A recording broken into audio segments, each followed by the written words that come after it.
ব্যাংকের অ্যাকাউন্ট আপনার থাকলে 24,000 টাকা পুরস্কারের কল আসতে পারে, তবে সতর্ক থাকবেন। ঘটনা একটা ঘটে গেছে, শোনেন। ব্যাংকেতে আমার বাড়িয়ালি 2 লক্ষ আপনার 2,50,000 ধরেন না, 50,000 টাকা ব্যাংকেতে লিয়া গেছে। তো আমি থানায় ভিতর দিলাম, থানা হচ্ছে দিলে না, কেস হলে না। সতর্ক ব্যাংকের থাকবেন। মানুষের জিগে কইলাম, এরা কিছু কয় না। কি ঘটনা কি হয়েছে? ঘটনা হয়েছে কি, আমার বাড়িয়ালিরে বৃহস্পতিবারে শনিবার দিন কাম তো বাড়ি আমি নামাজ পড়তে গেছি, তো বাড়িয়ালিরে ফোন দিছে। এর আগে একটা নাম্বার দিয়ে ফোন দিছে, রিসিভ করছে। রিসিভ করানোর পরে তো ওই যে বাড়িয়ালির জিগা যে আপনার তো ব্র্যাক ব্যাংকে অ্যাকাউন্ট আছে আমাদের এখানে, তা আপনি অনেকদিন ধরে সেবা দিচ্ছি, আর কিবার নিচ্ছেন, আপনার লেনদেন খুব ভালো, আপনার 24,000 টাকা তো আমি আপনার ব্যাংকে দেবো। সতর্ক তো থাকবেন। এলাকা না আমার লাগবে না, পরে কাইটা দিল। কাটানোর পরে আবার ফোন দিল। 24,000 কেন দিবে? ওই যে ব্যাংকের লেনদেন ভালো দেখাইছে, এই আবি যাবি। তো তো আর মহিলা হাত মানুষ পাতে। বুঝে নাই। তাহলে পরে আবার একটা মেসেজ দিচ্ছে।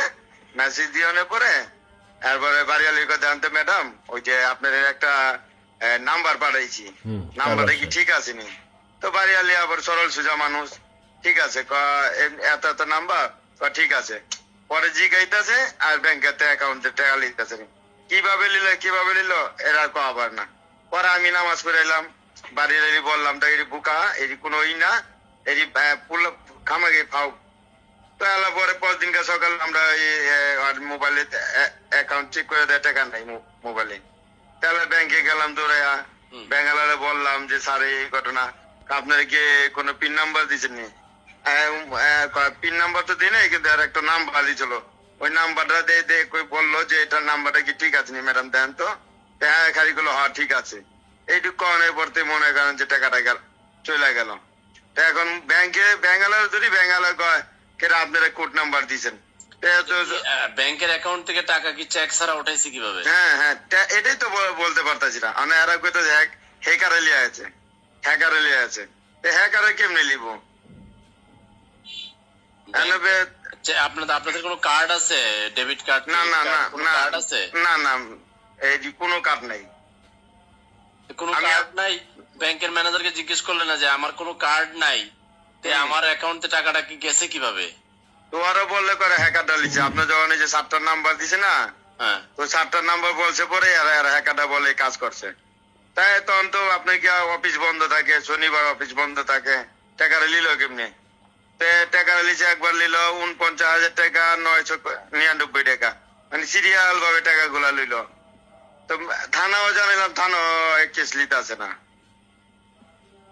আচ্ছা, এটা আপনার আমি বুঝলাম না। তা আপনার ওয়াইফের মোবাইল নাম্বারটা পাইছে কই? এটাই তো বলা পারি না। কোন এলাকার ঘটনা এটা? এটা আঙ্গু কেরানীগঞ্জ জিঞ্জিরা। আচ্ছা, এই যে শুনলেন, এখন যারা ব্যাংকিং বিষয়ে আপনাদের ভালো জ্ঞান আছে, কিভাবে ঘটনাটা ঘটছে একটু দয়া করে কমেন্ট করবেন, কেমন? অন্যরা সতর্ক থাকবে, আর আপনি একটু সতর্ক থাকবেন। যে কোনো জায়গা থেকে কল আসুক, কেমন? যখনই দেখবেন আপনার ব্যাংক অ্যাকাউন্ট, আপনার পার্সোনাল কোনো অ্যাকাউন্টের তথ্য চাচ্ছে, পরামর্শ দিচ্ছে, কিংবা কোনো আপনি পুরস্কার পেয়েছেন, এই যে তাকে বললো 24,000 টাকা আপনি ব্যাংকের লেনদেন ভালো করছেন, পুরস্কার পাবেন, এই যে লোভের ফাঁদ, এই ধরনের ফাঁদে কখনো পড়বেন না, কেমন? যদি না বুঝেন বলবেন যে ঠিক আছে, আমি একটু পরে আপনাকে জানাইতেছি। আপনার পরিবারের কেউ অভিজ্ঞ লোক অবশ্যই আছে, পরিবারের যিনি একটু ভালো বোঝেন এই দুনিয়া সম্পর্কে, অনলাইন সম্পর্কে, জিজ্ঞেস করুন যে ওটা ফোন আসছিল আমাকে এই বলে। জীবনেও আপনার কোনো অ্যাকাউন্ট সংশ্লিষ্ট কোনো ইনফরমেশন কোনো মানুষকে দিবেন না। দিলে এইভাবে ওনার প্রায় 2.5 লক্ষ টাকা নিয়ে গেছে। এখন কোন কৌশলে এই কাজটা করলো, তাদের কোনো কার্ডও নাই, তারপরও ব্যাংক থেকে কিভাবে সরাই পেলো, কারো ধারণা থাকলে কমেন্ট করবেন। আর সবাই সতর্ক থাকবেন, ভিডিওটা শেয়ার করে ছড়িয়ে দেন।